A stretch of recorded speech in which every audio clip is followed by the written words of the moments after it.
Hello दोस्तों, आप सभी का स्वागत है आज की और एक नई कहानी में।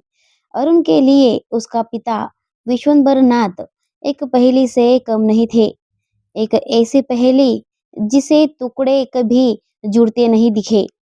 वो एक ऊंची, ठंडी और मजबूत दीवार की तरह थे, जिस पर चढ़ने का कोई रास्ता अरुण को समझ नहीं आता था।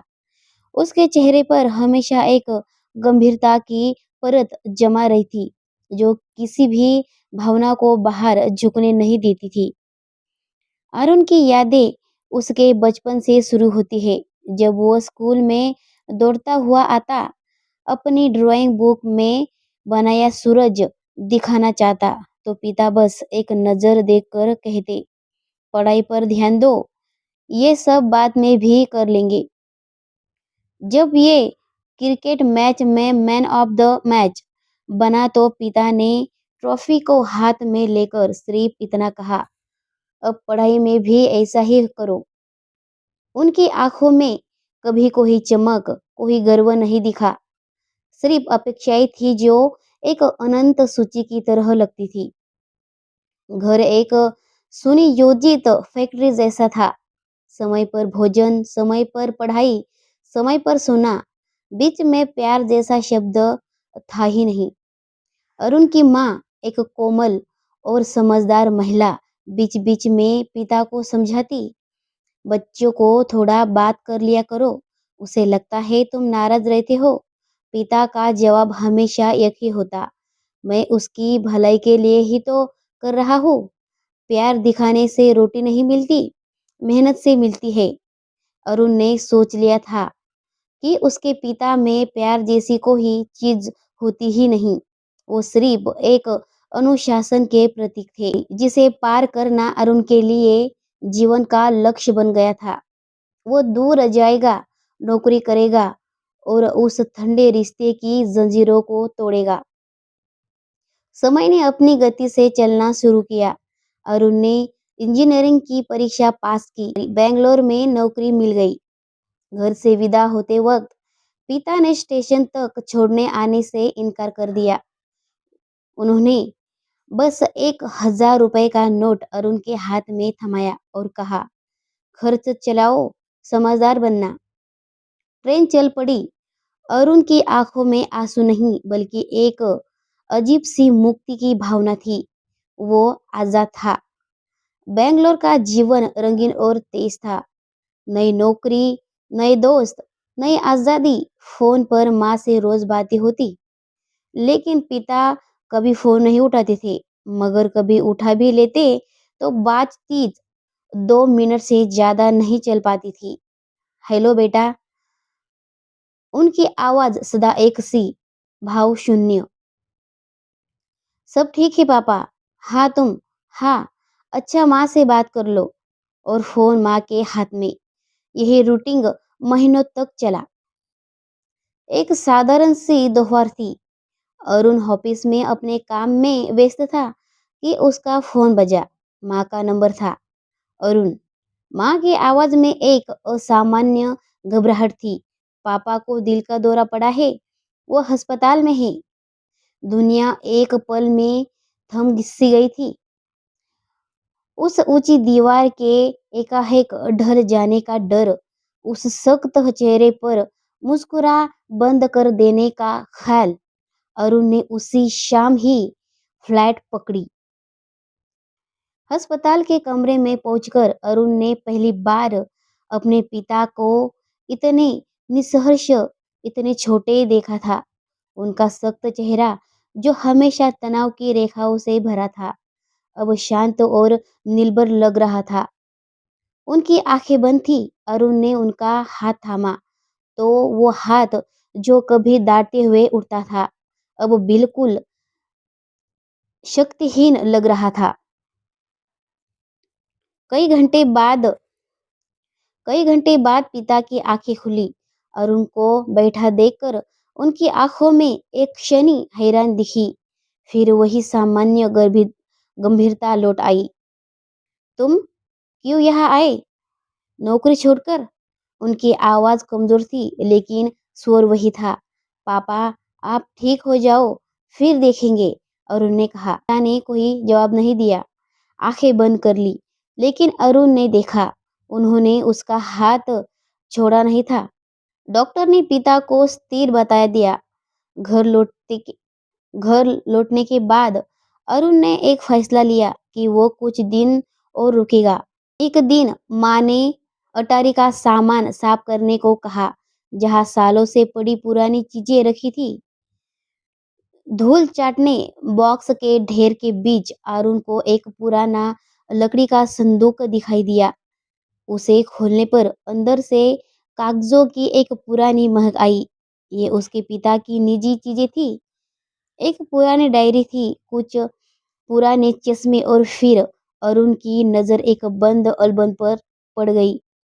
उसे खोलते ही उसकी सांसें रुक सी गई। एल्बम में उसके बचपन की हर छोटी बड़ी उपलब्धि को सहेज कर रख गया था। वही ड्राइंग जिसे पिता ने अनदेखा कर दिया था, उसे एक पन्ने पर चिपकाया गया था।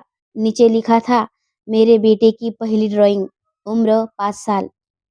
उस क्रिकेट मैच की कटिंग थी जहां उसे मैन ऑफ द मैच बनाया गया था। इंजीनियरिंग कॉलेज में एडमिशन की फीस की रसीद थी और सबसे नीचे एक पीले पड़ चुके कागज पर उसकी लिखी एक कविता थी, जो उसने 7वीं कक्षा में लिखी थी और कभी किसी को दिखाई नहीं थी। पिता ने कैसे उसे ढूंढ लिया होगा? हर निशान, हर याद को पिता ने चुपचाप संभाल कर रखा था। वो दीवार जो सामने से इतनी ठोस लगती थी, पीछे से तो एक कोमल संग्रहालय थी। अरुण संदूक के पास बैठा रहा, एक एक चीज को देखता रहा। तभी उसकी नजर डायरी के एक पन्ने पर पड़ी, जो एक खास तारीख को लिखा गया था। वो दिन जब वो घर छोड़कर बेंगलोर गया था। उस पन्ने पर लिखा था, आज अरुण गया, घर बहुत खाली लग रहा है। मैं स्टेशन नहीं गया क्योंकि मुझे डर था कि मैं भावुक हो जाऊंगा और उसके सामने रो पड़ूंगा। एक पिता का रोना बेटे की यात्रा के लिए अशुभ होता। उसे लगता है मैं उसे प्यार नहीं करता। शायद एक दिन वो समझेगा कि मेरा पूरा जीवन, मेरी हर चिंता, मेरी हड्डियों का हर दर्द उसी के लिए है।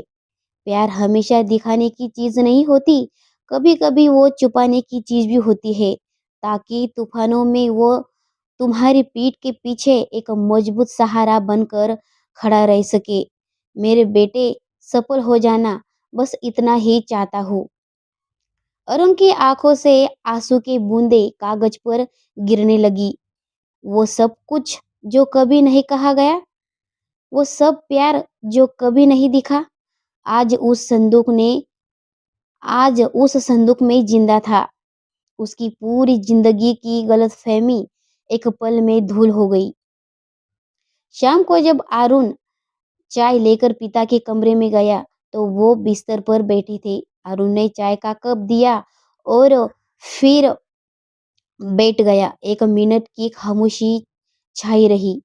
पापा, अरुण ने हिम्मत जुटाकर कहा, मैंने अटारी का सामान साफ किया था आज। पिता की नजर तेजी से उस पर टिक गई। एक पल की चिंता, फिर समझदारी भरी शांति। ओ, बस इतना ही कहा उन्होंने। मैंने वो संदूक देखा, अरुण ने कहा। आवाज लड़खड़ा रही थी। पिता ने चाय के कप को अपनी हथेलियों के बीच में लिया।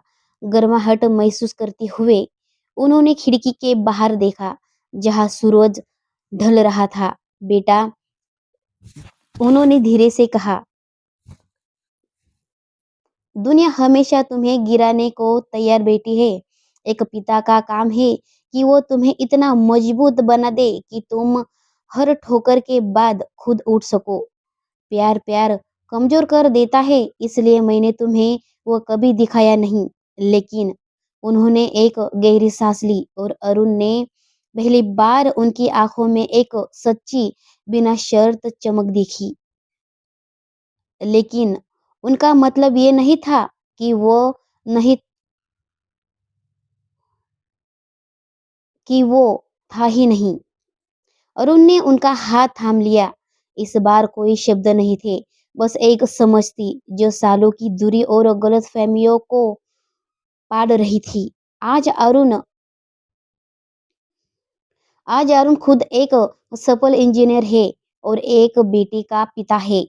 वो जानता है कि पिता का प्यार कभी-कभी सूरज की सीधी धूप की तरह नहीं बल्कि एक पेड़ की छाया की तरह होता है। जो धूप में तपती जमीन पर चल रहे हो, उसे छाया का असली मूल्य नहीं पता होता।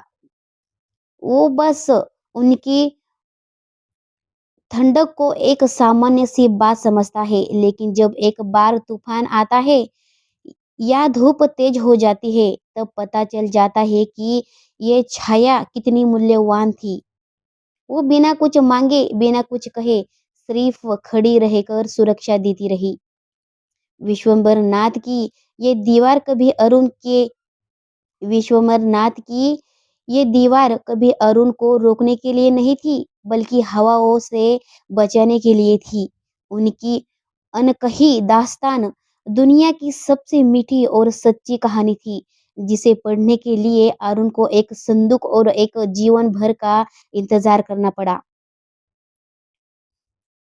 ये कहानी पिता पुत्र के रिश्ते की गहराई और उन अनकहे प्यार को दर्शाता है जो शब्द में नहीं बल्कि कर्म और त्याग में छिपा होता है। आशा है ये आपको पसंद आई होगी, तो प्लीज इस वीडियो को लाइक और मेरे चैनल को सब्सक्राइब जरूर करें। धन्यवाद।